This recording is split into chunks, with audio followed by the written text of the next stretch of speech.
సర్వేశ్వరా మా చిత్తము సర్వకాల సర్వ అవస్థలయందున మీ పాదారవిందములయందు లగ్నమై అధంజలమైన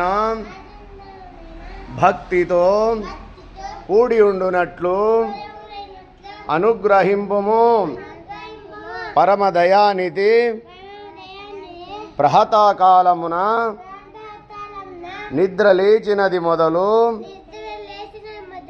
మరులా పరుండు వరకును మనోవాఖ్యాయములచే మా వలన ఎవ్వరికిని అపకారము కలగకుండునట్లు ఇతర ప్రాణీకోట్లకు ఉపకారము చేయులగునన్ను సద్బుద్ధిని దయచేయుము.